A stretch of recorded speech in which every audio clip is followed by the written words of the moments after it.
إن الحمد لله نحمده ونستعينه ونستغفره ونعوذ بالله من شرور أنفسنا ومن سيئات أعمالنا من يهده الله فلا مضل له ومن يضلل فلا هادي له وأشهد أن لا إله إلا الله وحده لا شريك له وأشهد أن محمدًا عبده ورسوله يا أيها الذين آمنوا اتقوا الله حق تقاته ولا تموتن إلا وأنتم مسلمون يا أيها الناس اتقوا ربكم الذي خلقكم من نفس واحدة وخلق منها زوجها وبث منهما رجالا كثيرا ونساء واتقوا الله الذي تساءلون به والأرحام إن الله كان عليكم رقيبا يا أيها الذين آمنوا اتقوا الله وقولوا قولا سديدا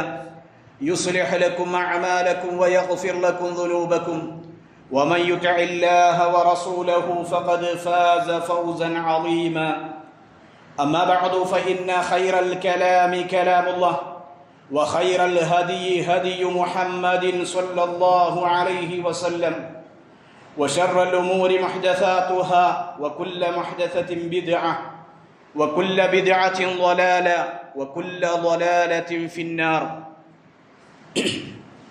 സ്നേഹാദരണീയരായ വിശ്വാസിനികളെ, സഹോദരങ്ങളെ, വയനാട് ജില്ലയിലുണ്ടായിട്ടുള്ള ആ ഉരുൾപൊട്ടലിൻ്റെ നടുക്കം ഇപ്പോഴും നമ്മുടെ മനസ്സുകളിലുണ്ട്. ധാരാളം പേരുടെ ശരീരഭാഗങ്ങൾ മാത്രമാണ് കണ്ടെടുക്കപ്പെടുന്നത്. തിരിച്ചറിയാനാവാത്ത ഒരുപാട് മൃതദേഹങ്ങൾ. പലതരത്തിലുള്ള ആളുകൾ ആ കൂട്ടത്തിൽ ഉണ്ടായിരിക്കാം. അതുപോലെ തന്നെ അപകടത്തിന്റെ കാരണങ്ങൾ പലതുമായേക്കാം. ഒരുപക്ഷെ അള്ളാഹുവിന്റെ പരീക്ഷണമായിക്കൊണ്ടോ അതല്ലെങ്കിൽ അള്ളാഹുവിന്റെ ശിക്ഷയോ ആകാമത്. എന്തായിരുന്നാലും ലോകത്തിന്റെ വിവിധ കോണുകളിലുള്ള മനുഷ്യർക്ക്, വിശ്വാസികൾക്ക് വലിയ ചിന്തകൾ, പാഠങ്ങൾ നൽകുന്നതാണ് ഈ ദാരുണമായ ദുരന്തം എന്നുള്ളതാണ്. മനുഷ്യനെ സംബന്ധിച്ചിടത്തോളം മനുഷ്യൻ ഇപ്പോഴും പലതിൻ്റെയും പേരിൽ അഹങ്കരിച്ച് നടക്കുകയാണ്. ഒന്നും വിട്ടുകൊടുക്കാൻ മനുഷ്യൻ തയ്യാറല്ല. നിങ്ങളൊക്കെ ഒരുപക്ഷെ കണ്ടിട്ടുണ്ടാകാം, വായിച്ചിട്ടുണ്ടാകാം.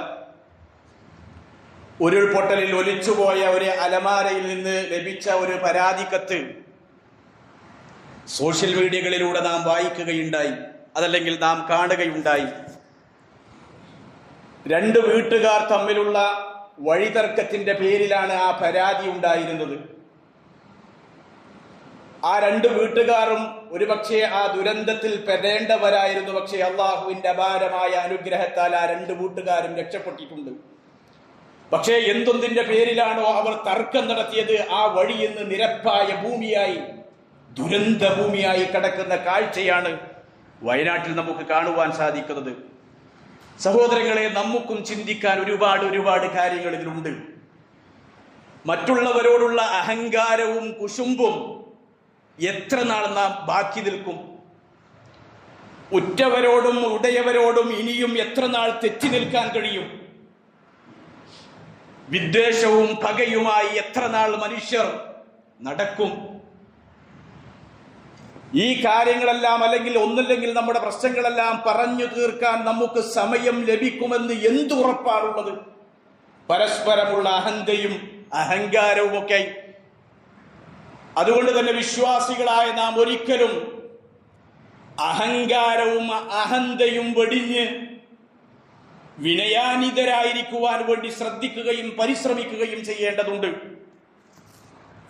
വിനയം എന്നുള്ളത് പരമകാരുണികനായ റബ്ബ് അവന്റെ അടിമകളുടെ സ്വഭാവമായി വിശേഷണമായി ഒന്നാമത് എണ്ണി പറഞ്ഞ കാര്യമാണത്.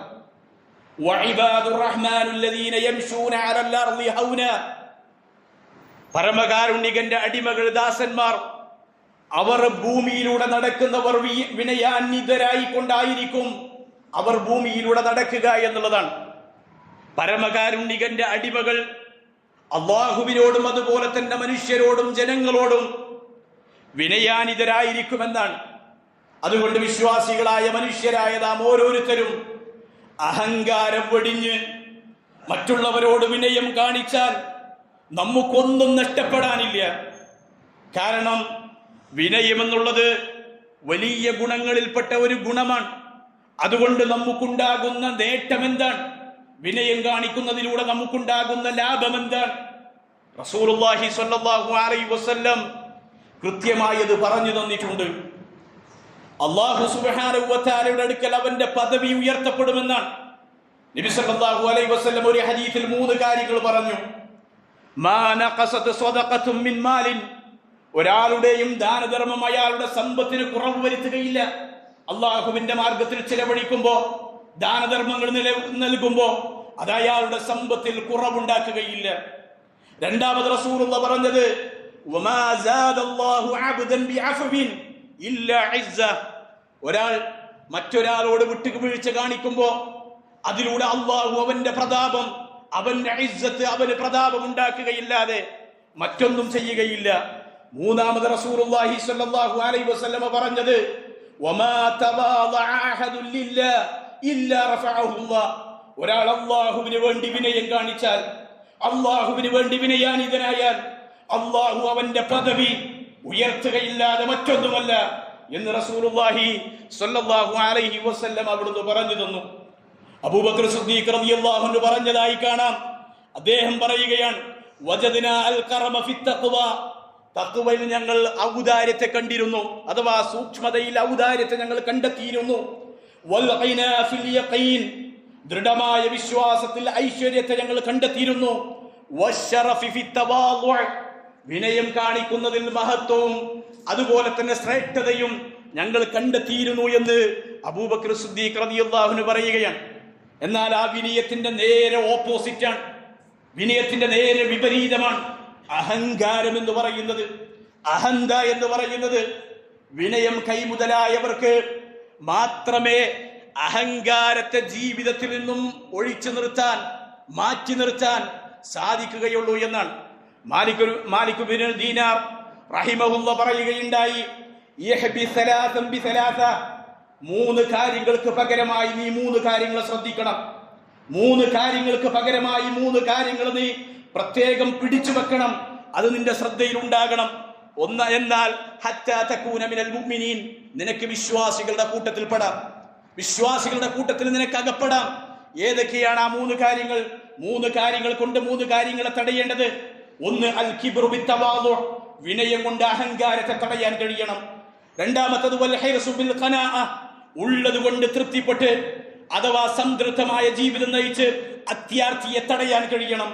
വൽ ഹസദ് ബിൻ നസീഹ, ഗുണകാംക്ഷ കൊണ്ട് അസൂയയെ തടയാൻ സാധിക്കണം. ഇങ്ങനെയാണ് മാലിക് ബിൻ ദീനാർ റഹിമഹുല്ലാഹ് അവിടുന്ന് പറഞ്ഞത്. അഹങ്കാരവും അതുപോലെ തന്നെ അഹന്തയും ആർത്തിയും അസൂയയുമാണ് മനുഷ്യനെ മനുഷ്യനല്ലാതാക്കി മാറ്റുന്ന കാര്യങ്ങൾ എന്നാണ്, അല്ലെ?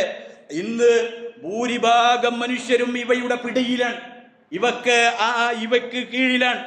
അവ അവസാനിപ്പിക്കാനുള്ള ഓർമ്മപ്പെടുത്തലാണ് ഇത്തരം ദുരന്തങ്ങളിൽ നമ്മൾ കാണുന്നത് എന്ന് നമ്മൾ മനസ്സിലാക്കേണ്ടതുണ്ട്. അഹങ്കാരത്തോടെ ഭൂമിയിൽ നടന്നിട്ട് യാതൊരു ഗുണവുമില്ല, യാതൊരു നേട്ടവുമില്ല എന്ന്. അതിനാൽ അഹങ്കാരം ഒഴിവാക്കി അഹങ്കാരത്തോടെ നടക്കരുത് എന്ന് അള്ളാഹു നമ്മോട് പറഞ്ഞതാ, അള്ളാഹു സുബ്ഹാനഹു വ തആല നമ്മോട് കൽപ്പിച്ചതാ. വലാ തംശി ഫിൽ അർളി മറഹ, നീ ഭൂമിയിൽ അഹന്തയോടുകൂടി നടക്കരുത്, ഭൂമിയിൽ അഹങ്കാരത്തോടു കൂടി നടക്കരുത്. ശേഷം അല്ലാഹു പറഞ്ഞത് ഇന്നക ലൻ തഖ്രികൽ അർള വലൻ തബ്ലുഅൽ ജിബാല തൂലാന, അഥവാ നീ അഹങ്കാരം കാണിക്കുന്നത് കൊണ്ട് ഭൂമിയെ പിളർത്താൻ നിനക്ക് കഴിയുകയില്ല, പർവ്വതങ്ങളോളം ഉയരാനും നിനക്ക് സാധിക്കുകയില്ല. എന്നിട്ട് അല്ലാഹു പറഞ്ഞു, കുല്ലു ദാലിക കാന സയ്യുഹു ഇൻദ റബ്ബിക മക്റൂഹ, നിന്റെ റബ്ബിന്റെ അടുക്കൽ അതിൽ നിന്ന് ചീത്തയായ മോശമായ എന്തൊക്കെയുണ്ടോ അതൊക്കെ അള്ളാഹുവിന്റെ അടുക്കൽ വെറുക്കപ്പെട്ട കാര്യമാണ് എന്ന് അല്ലാഹു സുബ്ഹാനഹു വ തആല അവിടുന്ന് പറഞ്ഞു തന്നിട്ടുണ്ട്. നോക്കൂ നിങ്ങൾ, വിശുദ്ധ ഖുർആൻ നമുക്കൊരു ചരിത്രം പറഞ്ഞു തന്നിട്ടുണ്ട്. ലുഖ്മാൻ അലൈഹി സ്വലാത്തു വസ്സലാമിയുടെ ചരിത്രം.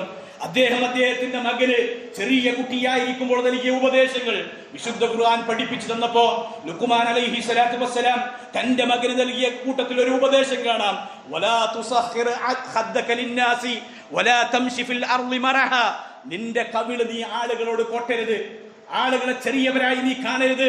വലാ തംശി ഫിൽ അർളി മറഹ, ഭൂമിയിൽ നീ അഹങ്കാരത്തോടു കൂടി നടക്കരുത്. ഇന്നല്ലാഹ ലാ യുഹിബ്ബു കുല്ല മുഖ്താലിൻ ഫഖൂർ, അഹങ്കാരിയായ ദുരഭിമാനിയായ ഒരാളെയും അള്ളാഹു ഇഷ്ടപ്പെടുകയില്ല എന്ന് ലുഖ്മാൻ അലൈഹി സ്വലാത്തു വസ്സലാം തന്റെ മകനോട് പറയാ. അഥവാ ചെറുപ്പം മുതലേ അഹങ്കാരം എന്ന വൈറസിനെ തിരുത്തണമെന്ന സന്ദേശമാണ് അല്ലാഹു സുബ്ഹാനഹു വ തആല ലുഖ്മാൻ അലൈഹി സ്വലാത്തു വസ്സലാം തന്റെ മകന് നൽകുന്ന ഈ ഉപദേശത്തിലൂടെ വിശ്വാസികളായ നമുക്ക് പറഞ്ഞു തരുന്നത്. അഹങ്കാരം ഒരു വിശ്വാസിയിൽ ഒരിക്കലും ഉണ്ടാകാൻ പാടില്ലാത്ത സ്വഭാവമാണ്. ഇബ്ലീസ് സ്വർഗ്ഗത്തിൽ നിന്ന് പുറത്താക്കപ്പെടാനുള്ള കാരണം എന്താ? വിശുദ്ധ ഖുർആൻ അതും പറഞ്ഞു തന്നിട്ടുണ്ട്. വഇദ് ഖുൽനാ ലിൽ മലായികതി ഇസ്ജുദൂ ലി ആദമ ഫസജദൂ ഇല്ലാ ഇബ്ലീസ അബാ വസ്തക്ബറ വകാന മിനൽ കാഫിരീൻ എന്ന മലക്കുകളോട് അല്ലാഹു സുബ്ഹാനഹു വ തആല ആദമിന് വേണ്ടി സാഷ്ടാംഗം ചെയ്യാൻ, സുജൂദ് ചെയ്യാൻ വേണ്ടി കൽപ്പിച്ചു. അങ്ങനെ അവരൊക്കെ സുജൂദ് ചെയ്തു. എന്നാൽ ഇല്ലാ ഇബ്ലീസ, ഇബ്ലീസ് സുജൂദ് ചെയ്തില്ല. അബാ, അവൻ വിസമ്മതിച്ചു. വസ്തക്ബറ, അവൻ അഹങ്കരിച്ചു പിന്മാറിക്കളഞ്ഞു. എന്നിട്ട് അല്ലാഹു പറഞ്ഞ വാചകം എന്താ? വകാന മിനൽ കാഫിരീൻ, അവൻ കാഫിറുകളുടെ കൂട്ടത്തിലാണ് എന്നാണ്. ഇബ്ലീസ് അഹങ്കാരത്താൽ വിസമ്മതിച്ചതിനെ അല്ലാഹു കുഫർ എന്നാണ് അവിടുന്ന് അല്ലാഹു വിശേഷിപ്പിച്ചത് എന്നാണ് അല്ലാഹു അവിടുന്ന് കാണുന്നത്. അത് കുഫറിൽപ്പെട്ടതാണ്, അവൻ കാഫിറുകളിൽപ്പെട്ടതാണ് എന്ന് അല്ലാഹു അവിടുന്ന് പറയുകയുണ്ടായി. അതുകൊണ്ട് അഹങ്കാരമുള്ളവൻ അവൻ നേരിട്ട് പോലും സ്വർഗ്ഗത്തിൽ പ്രവേശിക്കുകയില്ല. നബി സല്ലല്ലാഹു അലൈഹി വസല്ലം പറഞ്ഞില്ലേ, ലാ യദ്ഖുലുൽ ജന്നത മൻ കാന ഫീ ഖൽബിഹി മിസ്ഖാല ദർറത്തിൻ മിൻ കിബ്ർ. ഒരാൾക്ക് ഒരു ദർറത്ത് എന്ന് പറഞ്ഞാൽ അഥവാ ഒരു ചെറിയ കറുത്ത ചെറിയ ഒരു ഉറുമ്പ്, ആ ഉറുമ്പിന്റെ കാലിന്റെ വലിപ്പം വരുന്ന ഒരംശമെങ്കിലും ഒരാളുടെ ഹൃദയത്തിൽ അഹങ്കാരമുണ്ടെങ്കിൽ, കിബ്റുണ്ടെങ്കിൽ അവൻ സ്വർഗ്ഗത്തിൽ പ്രവേശിക്കുകയില്ല എന്ന് പറഞ്ഞു. റസൂലുള്ളാഹി സ്വല്ലല്ലാഹു അലൈഹി വസല്ലമയോട് എന്താണ് കിബ്ർ എന്ന് സ്വഹാബത്ത് അന്വേഷിച്ചു. നബി സല്ലല്ലാഹു അലൈഹി വസല്ലമ കിബ്ർ എന്താണെന്ന് വിശദീകരിച്ചു കൊടുത്തു. അൽ കിബ്റു ബത്റുൽ ഹഖ് വ ഖംതുൻ നാസ് എന്നാണ്. കിബ്ർ എന്ന് പറഞ്ഞാൽ സത്യത്തെ നിരാകരിക്കുക, ആളുകളെ ചെറിയവരായി കാണുക, ഞാൻ തന്നെയാണ് തന്റെ വലിയവൻ, മറ്റുള്ളവരൊക്കെ തന്നേക്കാൾ ചെറിയവരാണ് എന്ന തോന്നലുണ്ടാകുക, അത് തന്നെയാണ് കിബ്ർ എന്ന് പറയുന്നത് എന്ന് റസൂലുള്ളാഹി സ്വല്ലല്ലാഹു അലൈഹി വസല്ലം പറഞ്ഞു. ഇപ്പോൾ അത് പറയുമ്പോൾ സ്വാഭാവികമായി നമ്മൾ മനസ്സിലാക്കേണ്ട മറ്റൊരു കാര്യം, നല്ല വില കൂടിയ വസ്ത്രം ധരിക്കലും അതുപോലെ തന്നെ വലിയ വലിയ കാറുകളിൽ സഞ്ചരിക്കലും അല്ലെങ്കിൽ വലിയ വലിയ വീടുകൾ ഉണ്ടാക്കലും അതൊന്നും അഹങ്കാരമല്ല. കഴിവുള്ള ആളുകൾ, സാമ്പത്തിക ശേഷിയുള്ള ആളുകൾ അവ ഉപയോഗിക്കൽ അവർക്ക് അനുവദിക്കപ്പെട്ട കാര്യമാണ്. എന്നാൽ ഇത്തരത്തിലുള്ള തനിക്കുള്ള ഈ നേട്ടങ്ങൾ കൊണ്ട് മറ്റുള്ളവരെ നിസാരമായി കാണലോ സത്യം അംഗീകരിക്കുന്നതിൽ വിമുഖത കാണിക്കുകയോ ചെയ്യുന്നു എങ്കിൽ അതാണ് അഹങ്കാരം, അതാണ് കിബ്ർ എന്നാണ് നബി സല്ലല്ലാഹു അലൈഹി വസല്ലം പറഞ്ഞത്. അഹങ്കാരത്തോടുകൂടി വസ്ത്രം വലിച്ചഴച്ചേക്കുന്ന ആളെ കുറിച്ച് നബി സല്ലല്ലാഹു അലൈഹി വസല്ലം പറഞ്ഞത് എന്താ? മൻ ജറ സൗബഹു ഖുയലാഅ ലം യൻദുരില്ലാഹു ഇലൈഹി യൗമൽ ഖിയാമ. ഒരാൾ അഹങ്കാരത്തോടുകൂടി അവന്റെ വസ്ത്രം നിലത്ത് വലിച്ചിട്ടഴക്കുന്നു എങ്കിൽ ലം യൻദുരില്ലാഹു ഇലൈഹി യൗമൽ ഖിയാമ, ഖിയാമത്ത് നാളിൽ അല്ലാഹു അവനിലേക്ക് നോക്കുകയില്ല എന്ന, അല്ലാഹു അവനെ പരിഗണിക്കുകയില്ല, അല്ലാഹു അവനിലേക്ക് നോക്കുകയില്ല എന്ന് റസൂലുള്ളാഹി സ്വല്ലല്ലാഹു അലൈഹി വസല്ലം പറഞ്ഞു. അതിനാൽ വിശ്വാസികളെ, ഏത് മേഖലയിലും ഏത് സന്ദർഭങ്ങളിലും അഹങ്കാരത്തിന്റെ ഒരു കണികയും നമ്മിൽ ഉണ്ടാകാൻ പാടില്ല. മറിച്ച് വിനയാനിതരായിരിക്കണം, വിനയമുണ്ടാകണം, അതായിരിക്കണം നമ്മുടെ മുഖമുദ്ര എന്നാണ് ഇസ്ലാം നമ്മെ പഠിപ്പിക്കുന്നത്. വിനയത്തിന്റെ ഏറ്റവും ഉദാത്തമായ മാതൃക അത് പ്രവാചകൻ സല്ലല്ലാഹു അലൈഹി വസല്ലമ തന്നെയായിരുന്നു എന്നാണ്. സൃഷ്ടികളിൽ ഏറ്റവും ഉന്നതനാണ് ആര്? മുഹമ്മദ് നബി സല്ലല്ലാഹു അലൈഹി വസല്ലം, പ്രവാചകൻ സല്ലല്ലാഹു അലൈഹി വസല്ലം. ആ സൃഷ്ടികളിൽ ഏറ്റവും ഉന്നതനായിട്ട് പോലും പ്രവാചകന്റെ വിനയം കാരണത്താൽ പ്രവാചകൻ സല്ലല്ലാഹു അലൈഹി വസല്ലമ തന്നെ അമിതമായി പ്രശംസിക്കുന്നതിനെ പ്രവാചകൻ അവിടുന്ന് വിരോധിക്കുകയുണ്ടായി. റസൂലുള്ളാഹി തന്റെ അനുചരന്മാരോട് പറഞ്ഞു, ലാ തുത്രൂനി കമാ അത്രത്തിൻ നസാറ ഇബ്നു മറിയം. നസാറാക്കൾ ഈസാ നബി അലൈഹി സ്വലാത്തു വസ്സലാമയെ പ്രശംസിച്ചതുപോലെ നിങ്ങൾ എന്നെ പ്രശംസിക്കരുത്, എന്നെ നിങ്ങൾ അമിതമായി വാഴ്ത്തരുത്. മറിച്ച് ഫഇന്നമാ അന അബ്ദു, ഞാൻ അല്ലാഹുവിന്റെ അടിമയാണ്, ഞാൻ റബ്ബിന്റെ അടിമയാണ്. ഇത് പറഞ്ഞ ശേഷം തന്നെ ജനങ്ങളിൽ ഒരാളായി തന്നെ കാണാനും അള്ളാഹുവിന്റെ അടിമ എന്ന് വിളിക്കാനുമാണ് റസൂലുള്ളാഹി തന്റെ അനുചരന്മാരോട് പറഞ്ഞത്. ഫഖൂലു, നിങ്ങൾ എന്നെ വിളിക്കണം അബ്ദുല്ലാഹി വറസൂലു, അള്ളാഹുവിന്റെ അടിമയും അള്ളാഹുവിന്റെ ദൂതനുമാണ് ഞാനെന്ന് നിങ്ങൾ പറയണം എന്നാണ് നബി സല്ലല്ലാഹു അലൈഹി വസല്ലം അവിടുന്ന് പറഞ്ഞത്. അതുകൊണ്ട് തന്നെ സ്വഹാബികൾക്കിടയിൽ അവരിൽ ഒരാളായി കൊണ്ടാണ് നബി സല്ലല്ലാഹു അലൈഹി വസല്ലം ഇടപഴകിയത്. ദൂരദേശത്തിൽ നിന്നൊക്കെ പ്രവാചകൻ സല്ലല്ലാഹു അലൈഹി വസല്ലമയെ കാണാൻ വരുന്ന, പ്രവാചകന്റെ അടുക്കലേക്ക് ഇസ്ലാം സ്വീകരിക്കാൻ വരുന്ന ആളുകൾക്ക് ആരാണ് പ്രവാചകൻ, നബി സല്ലല്ലാഹു അലൈഹി വസല്ലമ ആരാണെന്നറിയാതെ തന്റെ കൂട്ടത്തിലിരിക്കുന്ന സ്വഹാബത്തിനോട്, പ്രവാചകന്റെ അനുചരന്മാരോട് ആരാണ് നബി സല്ലല്ലാഹു അലൈഹി വസല്ലമ എന്ന് പ്രവാചകനെ കുറിച്ച് അന്വേഷിക്കാറുണ്ടായിരുന്നു എന്ന് ഇസ്ലാമിക ചരിത്രം നമുക്ക് പറഞ്ഞു തരുന്നു. എന്നിട്ട് നബി സല്ലല്ലാഹു അലൈഹി വസല്ലമ അവിടുന്ന് പ്രവാചകന് വഹിയായി കിട്ടിയ, ദിവ്യബോധനമായി കിട്ടിയ ഒരു കാര്യത്തെ കുറിച്ച് റസൂലുള്ളാഹി അവിടുന്ന് പറഞ്ഞു തന്നിട്ടുണ്ട്. നബി സല്ലല്ലാഹു അലൈഹി വസല്ലമ പറഞ്ഞു, വഇന്നല്ലാഹ ഔഹാ ഇലയ്യ, തീർച്ചയായും അല്ലാഹു എനിക്ക് വഹി നൽകിയിട്ടുണ്ട്, എനിക്ക് ദിവ്യ സന്ദേശം നൽകിയിട്ടുണ്ട്. എന്താണ് ദിവ്യ സന്ദേശം? അൻ തവാളഉ ഹത്താ ലാ യഫ്ഖുറ അഹദുൻ അലാ അഹദിൻ വലാ യബ്ഇ അഹദുൻ അലാ അഹദിൻ. നിങ്ങൾ ഒരാൾ മറ്റൊരാളോട് അക്രമം കാണിക്കാതിരിക്കാനും ഒരാൾ മറ്റൊരാളുടെ മേൽ ദുരഭിമാനം നടിക്കാതിരിക്കുവാനും വേണ്ടി നിങ്ങൾ വിനയമുള്ളവരാകണം, നിങ്ങൾ വിനയാനിതരാകണം എന്ന് അള്ളാഹുവിന്റെ റസൂൽ സല്ലല്ലാഹു അലൈഹി വസല്ലമക്ക് വഹ്യ് നൽകി എന്നാണ്. നോക്കൂ നിങ്ങൾ, റസൂലുള്ളാഹി സല്ലല്ലാഹു അലൈഹി വസല്ലമ ഈ ഒരു വഹ്യ് ലഭിച്ച പ്രവാചകന്റെ അനുയായികളാണ് വിശ്വാസികളായ നമ്മൾ ഓരോരുത്തരും.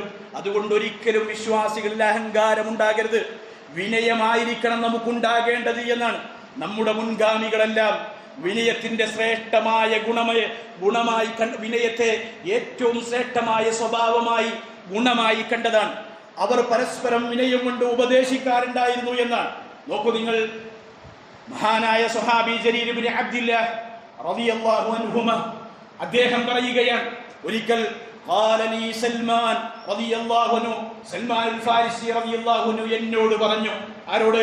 ജരീർ റളിയല്ലാഹു അൻഹുവിനോട് സൽമാൻ അൽ ഫാരിസി റളിയല്ലാഹു അൻഹു പറഞ്ഞു, യാ ജരീർ, ഏ ജരീറേ, തവാളഅ ലില്ലാഹ്, നീ അല്ലാഹുവിന് വിനയാനിതനായിരിക്കണം.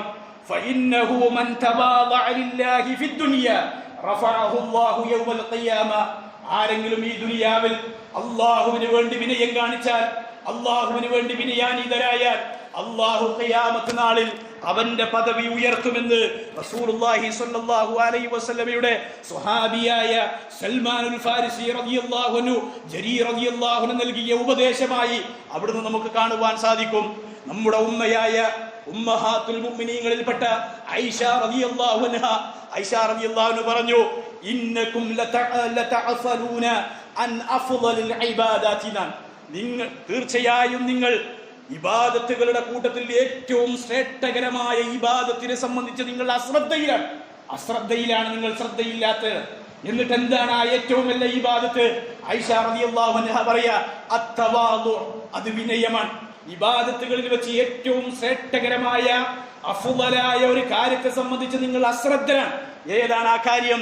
അത് തവാദു ആണ്, വിനയമാണ് എന്ന് ഐഷ റളിയല്ലാഹു അൻഹ അവിടുന്ന് പറയുന്നതാണ്. അതുകൊണ്ട് സഹോദരങ്ങളെ, എത്ര അഹങ്കരിച്ചാലും എത്ര പൊങ്ങച്ചം നടിച്ചാലും അതുകൊണ്ടൊന്നും അതൊക്കെ അവസാനിക്കുന്ന ഒരു നാളുണ്ട്, അല്ലെ? നമ്മൾ ദുരന്തങ്ങൾ കണ്ടു. ഞാൻ നേരത്തെ പറഞ്ഞ ഒരു പരാതിയുമായി ബന്ധപ്പെട്ടത് നമ്മൾ വായിച്ചു. പരസ്പരമുള്ള ദുരഭിമാനവും അഹങ്കാരവും കാരണത്താൽ വിട്ടുവീഴ്ച ചെയ്യാനില്ലാത്തൊരു മനസ്സിന്റെ ഉടമകളായതിന്റെ പേരിൽ അവർക്ക് അതിനോട് സഹകരിക്കാൻ പറ്റാതെ വെച്ചു. എന്നാൽ അതൊക്കെ ഏതുവരെയാണ് ഉണ്ടാകുക? എപ്പോഴും വരെയാണ് ഉണ്ടാകുക? വിശുദ്ധ ഖുർആനിലെ ചെറിയൊരു അധ്യായമില്ലേ, നമ്മളെല്ലാവരും കാണാതറിയുന്ന 2 ആയത്തുകൾ, അൽഹാകുമുത് തകാസുർ ഹത്താ സുർതുമുൽ മഖാബിർ. അൽഹാകുമുത് തകാസുർ, നിങ്ങൾ പരസ്പരം പരിമ നടിക്കുക എന്നുള്ളത് നിങ്ങളെ അശ്രദ്ധയിലാക്കിയിരിക്കുന്നു. ആ അശ്രദ്ധ നിങ്ങൾക്ക് ഏതുവരെ ഉണ്ടാകും? ഹത്താ സുർതുമുൽ മഖാബിർ, നിങ്ങളുടെ ശ്മശാനങ്ങൾ, നിങ്ങളുടെ കബറിടങ്ങൾ, നിങ്ങളെ കൊണ്ടുപോയി വെക്കുന്ന സ്ഥലങ്ങൾ, 6 അടി മണ്ണ്, അത് നിങ്ങൾ സന്ദർശിക്കുന്നത് വരെയുള്ളൂ നിങ്ങൾക്ക് ഈ അഹങ്കാരവും ഈ പൊങ്ങച്ചവും ഒക്കെ കാണിക്കാൻ കഴിയുക എന്നുള്ളതാണ്. അതുകൊണ്ട് മരണത്തോടുകൂടി എല്ലാം അവസാനിക്കും. പിന്നെ ഔഖറവിയായ ജീവിതമാണ്. അതിനാൽ തന്നെ ഈ ജീവിതത്തിൽ, ഈ ദുനിയാവിലെ ജീവിതത്തിൽ വിനയാനിതരാകുവാനും വിനയമെന്നുള്ള സ്വഭാവം ശീലമാക്കുവാനും അഹങ്കാരത്തെ പാടെ, അഹന്തയെ പാടെ ജീവിതത്തിൽ മാറ്റി നിർത്താനും വിശ്വാസികളായ നമുക്ക് സാധിക്കണം. എങ്കിലേ നാളെ പരലോകത്ത് നമുക്ക് രക്ഷപ്പെടാൻ കഴിയുകയുള്ളൂ. അതുകൊണ്ട് ആ ഒരു ഗുണമുള്ള, ആ ഒരു സൽസ്വഭാവമുള്ള ആളുകളാകുവാൻ വിശ്വാസികളായ നമ്മൾ പരിശ്രമിക്കുക. അല്ലാഹു അതിന് നമുക്ക് തൗഫീഖ് നൽകി അനുഗ്രഹിക്കുമാറാകട്ടെ. അഖൂലു ഖൗലി ഹാദാ അസ്തഗ്ഫിറുല്ലാഹ ലീ വലക്കും വസ്തഗ്ഫിറൂഹു ഇന്നഹു വൽ ഗഫൂറുർ റഹീം.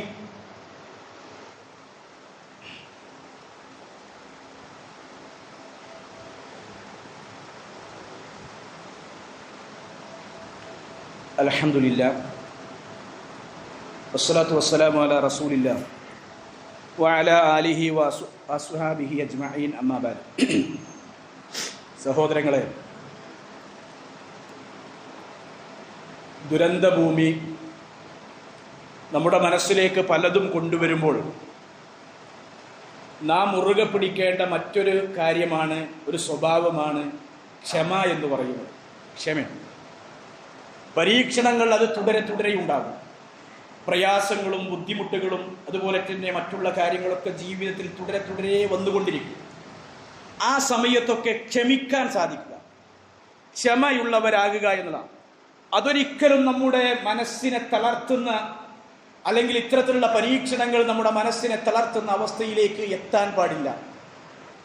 ഏറ്റവും കൂടുതൽ പരീക്ഷണങ്ങൾ നേരിട്ടത് ആരാ? അത് പ്രവാചകന്മാരാണ്. നബി സല്ലല്ലാഹു അലൈഹി വസല്ലം അവിടുന്ന് പറഞ്ഞു, അശദ്ദുന്നാസി ബലാഉൽ അംബിയാ, പരീക്ഷണങ്ങളിൽ വെച്ച് ഏറ്റവും കഠിനമായ പരീക്ഷണങ്ങൾ നേരിട്ടവരാണ് പ്രവാചകന്മാർ. സുമ്മൽ അംസലു വൽ അംസൽ, പിന്നെ അവരോടടുത്തവർ, പിന്നെ അവരോടടുത്തവർ എന്ന് റസൂലുള്ളാഹി സ്വല്ലല്ലാഹു അലൈഹി വസല്ലം അവിടുന്ന് പറഞ്ഞു. അതുകൊണ്ട് തന്നെ മനുഷ്യൻ പരീക്ഷിക്കപ്പെടുന്നത് അവന്റെ ദീനനുസരിച്ചായിരിക്കും. തൻ്റെ ദീന്, മതബോധം എത്രത്തോളം ഉണ്ടോ അതിനനുസരിച്ച് അവന്റെ പരീക്ഷണം ഉണ്ടാകുക. നബി സല്ലല്ലാഹു അലൈഹി വസല്ലം അത് പറഞ്ഞു തന്നിട്ടുണ്ട്. ഒരാളുടെ ദീൻ എത്രത്തോളം അയാൾ ദീന് പാലിക്കുന്നുവോ, ദീനനുസരിച്ച് ജീവിക്കുന്നുവോ, ദീന് കൊണ്ടു നടക്കുന്നുവോ, അതിനനുസരിച്ചായിരിക്കും അയാളുടെ പരീക്ഷണം എന്ന് നബി സല്ലല്ലാഹു അലൈഹി വസല്ലം പറഞ്ഞു. യുബ്തലന്നാസു അലാ ഖദ്രി ദീനിഹിം, മനുഷ്യർ അവരുടെ ദീനിന്റെ തോതനുസരിച്ച് പരീക്ഷിക്കപ്പെടും. എന്നിട്ട് റസൂലുള്ളാഹി പറയാ, ഫമൻ തഖുന ദീനഹു ഇസ്തദ്ദ ബലാഉഹു, ഒരാളുടെ ദീന് ഉറപ്പുള്ളതായാൽ, അത് കഠിനമായാൽ, ഇസ്തദ്ദ ബലാഉഹു, അവന്റെ പരീക്ഷണവും കഠിനമായിരിക്കും. അവന് കഠിനമായ പരീക്ഷണമാണ് ഉണ്ടാകുക. എന്നാൽ വമൻ ലഉഫ ദീനുഹു, ഒരാളുടെ ദീന് ദുർബലമായി പോയാൽ, ലഉഫ ബലാഉഹു, അവന്റെ പരീക്ഷണം ദുർബലമായ പരീക്ഷണമാണ് അവനുണ്ടാകുക. അപ്പൊ നമ്മുടെ ദീനി ജീവിതം എങ്ങനെയാണ്, ദീനി ചിട്ട എങ്ങനെയാണ്, ദീനനുസരിച്ച് കൊണ്ടുള്ള മുന്നോട്ട് പോക്ക് എങ്ങനെയാണ്, അതിനനുസരിച്ചായിരിക്കും അള്ളാഹുവിന്റെ പരീക്ഷണം ഉണ്ടാകുക. പരീക്ഷണം ആ ദീനിന്റെ തോതനുസരിച്ചായിരിക്കും എന്നാണ് റസൂലുള്ളാഹി സ്വല്ലല്ലാഹു അലൈഹി വസല്ലം പറഞ്ഞത്. എന്നാൽ ആ പരീക്ഷണം ലഭിക്കുന്നത് സഹോദരങ്ങളെ വലിയൊരു സന്തോഷ വാർത്തയാണത്. നമുക്ക് പരീക്ഷണങ്ങൾ ഉണ്ടാകുക എന്നുള്ളത്, ആ പരീക്ഷണങ്ങൾ മുഖേന നമ്മുടെ പാപങ്ങളെ മായ്ച്ചു കളയാൻ, നമ്മുടെ തെറ്റുകളെ ഇല്ലാതാക്കാൻ ആ പരീക്ഷണങ്ങൾക്ക് സാധിക്കുമെന്നാണ്. അത് നബി സല്ലല്ലാഹു അലൈഹി വസല്ലം പറഞ്ഞു തന്നു. ഒരാൾ പരീക്ഷിക്കപ്പെട്ടാൽ, ഒരു പരീക്ഷണം ഉണ്ടായാൽ, ഒരു പ്രയാസമുണ്ടായാൽ, അതിൽ ക്ഷമിച്ചാൽ അയാൾക്ക് എന്താ, അയാളുടെ പാപങ്ങൾ അതിലൂടെ എന്ത് ചെയ്യും? മായ്ക്കപ്പെടുമെന്നാണ്. ഒരു മനുഷ്യൻ അവൻ ഒരു പരീക്ഷണത്തിന് വിധേയനായി, ഒരു വിപത്ത് അവനെ ബാധിച്ചു, ഒരു പ്രയാസം അവനും ഉണ്ടായി. എന്നാൽ ആ മനുഷ്യന്റെ അവസ്ഥ എന്താ? ഹത്താ യംശിയ ഫിന്നാസി മാ അലൈഹി ഖതീഅത്തുൻ. അവൻ ആളുകൾക്കിടയിലൂടെ നടക്കുന്നത് ഒരു പാപവുമില്ലാത്തവനെ പോലെയാണ്. ആരാണവൻ? പരീക്ഷണമുണ്ടായ ഒരാൾക്കൊരു പരീക്ഷണമുണ്ടായി. ആ പരീക്ഷണത്തിൽ അത് അള്ളാഹുവിന്റെ ഖദറാണ്, അള്ളാഹുവിന്റെ ഖളാ ആണ്, തീരുമാനമാണ് എന്ന് വിചാരിച്ച്, എന്ന് മനസ്സിലാക്കി അതിൽ ക്ഷമിക്കുന്നൊരു മനുഷ്യൻ, അവന്റെ പരീക്ഷണത്തിലൂടെ അവനുണ്ടായ എത്ര വലിയ പ്രയാസമായാലും അവൻ ആളുകൾക്കിടയിലൂടെ അവൻ സഞ്ചരിക്കുന്നത്, നടക്കുന്നത് യാതൊരു പാപവുമില്ലാത്തവനെ പോലെയാണ്, പാപങ്ങൾ കഴുകിക്കളഞ്ഞവരെ പോലെയാണെന്നാണ്. ഈ കാര്യങ്ങൾ മനസ്സിലേക്ക് കൊണ്ടുവരുന്ന ഒരു വ്യക്തി എന്നവരെ സംബന്ധിച്ചിടത്തോളം അവന് എല്ലാ പരീക്ഷണങ്ങളെയും സഹിക്കാനും ക്ഷമിക്കാനും സാധിക്കുമെന്നാണ്. ഒരു വ്യക്തിക്ക് 3 രൂപത്തിലുള്ള 3 കാര്യങ്ങളിലാണ് ക്ഷമയുണ്ടാകേണ്ടത്. ഏത് പ്രതിസന്ധി ഉണ്ടായാലും, പരീക്ഷണം ഉണ്ടായാലും. ഒന്നാമത്തത് അസ്സബ്റു അലാ ത്വാഅത്തില്ലാ, അള്ളാഹുവിനെ അനുസരിക്കുന്ന വിഷയത്തിൽ അവർക്ക് ക്ഷമയുണ്ടാകണം. അഥവാ ഏത് വിഷയത്തിലും അള്ളാഹുവിനെ അനുസരിക്കാൻ വലിയ ക്ഷമ ആവശ്യമാണ് എന്നാണ്. നാം അനുസരണയുള്ളവരാകുമ്പോൾ സമൂഹത്തിലെ പലരും പലതും പറഞ്ഞേക്കും, ആളുകൾ ആക്ഷേപിച്ചേക്കും, കളിയാക്കിയേക്കും. പിശാച് നമ്മെ വല്ലാതെ പിന്തിരിപ്പിക്കുന്നുണ്ടായേക്കാം. അതിനാൽ തന്നെ വലിയ പ്രയാസങ്ങളും അതുപോലെ തന്നെ വിഷമഗതകളൊക്കെ സഹിച്ചിട്ടായിരിക്കാം അള്ളാഹുവിനെ അനുസരിക്കാൻ അല്ലെങ്കിൽ അള്ളാഹുവിന്റെ ദീന് പാലിക്കാൻ നമുക്ക് സാധിക്കും. പക്ഷേ അതിലൊക്കെ പരിപൂർണമായി ക്ഷമിച്ച് മുന്നോട്ട് നീങ്ങാൻ കഴിഞ്ഞാൽ അത് അവന് വലിയ വിജയമാണ്. അതാണ് ഒന്നാമത്തെ കാര്യം. രണ്ടാമത്തേതോ അസ്സബ്റു അലൽ മഅസിയ്യ, തിന്മകളുടെ വിഷയത്തിൽ ക്ഷമിക്കുക എന്നുള്ളതാണ്. തിന്മകൾ ചെയ്യാതിരിക്കുക എന്നത് വലിയൊരു വെല്ലുവിളിയാണ്. അതുകൊണ്ട് തന്നെ തിന്മ ചെയ്യാതിരിക്കുന്നവരെ ചെയ്യാതിരിക്കുന്ന ആളുകളെ ഒരുപക്ഷെ സമൂഹം പിന്തിരിപ്പനെന്ന് വിളിച്ചേക്കാം, അല്ലെങ്കിൽ അതൊരു രൂപത്തിൽ അവനെ പരിഹസിച്ചേക്കാം. അവിടെയൊക്കെ പിടിച്ചു നിൽക്കാൻ അഥവാ ക്ഷമ ഉണ്ടാകുക, അതിൽ നിന്ന് വിട്ടു നിൽക്കാൻ ക്ഷമിക്കുക എന്നുള്ളത്. മൂന്നാമത്തെ കാര്യം അസ്സബ്റു അലൽ മസാഇബ്, ദുരിതങ്ങളും പ്രയാസങ്ങളും പരീക്ഷണങ്ങളും ഉണ്ടാകുമ്പോൾ അവിടെയൊക്കെ ക്ഷമിക്കാൻ സാധിക്കുക എന്നുള്ളതാണ്. അള്ളാഹുവിന്റെ പരീക്ഷണങ്ങൾ പല രൂപത്തിലുണ്ടായേക്കാം. അതിൽ ഒന്നാണ് നമ്മളിപ്പോൾ വയനാട്ടിൽ കണ്ടത് എന്നുള്ളത്, ദുരന്തമായിട്ട്. അതുപോലെ തന്നെ മക്കളുടെ അസുഖമായിട്ടായിരിക്കാം, അതല്ലെങ്കിൽ പ്രിയപ്പെട്ടവരുടെ മരണമായിട്ടായിരിക്കാം, അല്ലെങ്കിൽ സാമ്പത്തികമായ ഞെരുക്കമായിട്ടായിരിക്കാം, ജോലിയിലെ ഞെരുക്കമായിട്ടായിരിക്കാം, കുടുംബ പ്രശ്നങ്ങളായിരിക്കാം, മാനസികമായ പ്രശ്നങ്ങളായിരിക്കാം. ഇങ്ങനെ പല വിധത്തിലുള്ള പരീക്ഷണങ്ങൾ ഉണ്ടാകും. ആ പരീക്ഷണങ്ങളിലൊക്കെ ക്ഷമിക്കാൻ കഴിയുന്നവർ മാത്രമാണ് വിജയികളായ ആളുകൾ. അതുകൊണ്ട് ആ ഒരു ഗുണവും ഈ ദുരന്തത്തിലെ ഗുണപാഠങ്ങളായി അത് നമ്മൾ മനസ്സിലാക്കേണ്ട കാര്യമാണ്. അങ്ങനെ ക്ഷമിക്കാൻ കഴിയുക എന്നുള്ളതും വിശ്വാസികളുടെ എടുത്തു പറയേണ്ട ഒരു ഗുണമായി അള്ളാഹുവിന്റെ റസൂലും പഠിപ്പിച്ചതാണ്. അതുകൊണ്ട് ആ ഗുണത്തിന്റെ ഉടമകളായി മാറാൻ വിശ്വാസികളായി നമ്മൾ ശ്രമിക്കുക. അതിന് അള്ളാഹു നമുക്കെല്ലാവർക്കും തൗഫീക്ക് നൽകി അനുഗ്രഹിക്കുമാറാകട്ടെ. നമ്മുടെ ജീവിതത്തിൽ വന്നുപോയ ചെറുതും വലുതുമായ എല്ലാ പാപങ്ങളും അർഹമുർ-റഹ്മാനായ റബ്ബ് നമുക്ക് പുറത്തു മാപ്പാക്കി തരുമാറാകട്ടെ. രോഗങ്ങൾ കൊണ്ട് പ്രയാസപ്പെടുന്ന ഒരുപാട് രോഗികൾ അള്ളാഹു അവർക്ക് ശിഫ നൽകി അനുഗ്രഹിക്കുമാറാകട്ടെ. അതുപോലെ തന്നെ നമ്മുടെ കൂട്ടത്തിൽ നിന്ന് മരണപ്പെട്ടു പോയവർക്ക് അള്ളാഹു മഗ്ഫിറത്തും മർഹമത്തും പ്രദാനം ചെയ്ത് അനുഗ്രഹിക്കുമാറാകട്ടെ. ദുരന്തങ്ങൾ, പ്രയാസങ്ങൾ അനുഭവിക്കുന്ന, അതുപോലെ തന്നെ ദുരിതാശ്വാസ ക്യാമ്പുകളിൽ കഴിയുന്ന നമ്മുടെ സഹോദരങ്ങൾക്ക് അള്ളാഹു ആശ്വാസവും അതുപോലെ തന്നെ വിജയവും പ്രദാനം ചെയ്യുമാറാകട്ടെ. ദുരന്തങ്ങളിൽ മരിച്ച ആളുകൾക്ക് അള്ളാഹു മഗ്ഫിറത്ത് നൽകുമാറാകട്ടെ. അവർക്ക് ക്ഷമിക്കാനും സഹിക്കാനുമുള്ള ഒരു മനസ്സിന്റെ ഉടമകളാക്കി അള്ളാഹുവിനെ മാറ്റുമാറാകട്ടെ. അള്ളാഹു സുബ്ഹാനഹു വ തആല നമ്മുടെ എല്ലാവരുടെയും എല്ലാ ദോഷങ്ങളും പാപങ്ങളും പുറത്തു നൽകുമാറാകട്ടെ. അല്ലാഹുമ്മ അഇസ്സൽ ഇസ്ലാം വൽ മുസ്ലിമീൻ വഅദില്ല ശിർക വൽ മുശ്രിക്കീൻ. അല്ലാഹുമ്മ ദമ്മിർ അഅദാഅനാ വഅദാഅ الدين. اللهم دمر أعداءنا وأعداء المسلمين. ربنا تقبل منا إنك أنت السميع العليم وتب علينا إنك أنت التواب الرحيم. آمين آمين برحمتك يا أرحم الراحمين. وصلى الله تعالى وسلم على خير خلقه وأصحابه أجمعين والحمد لله رب العالمين.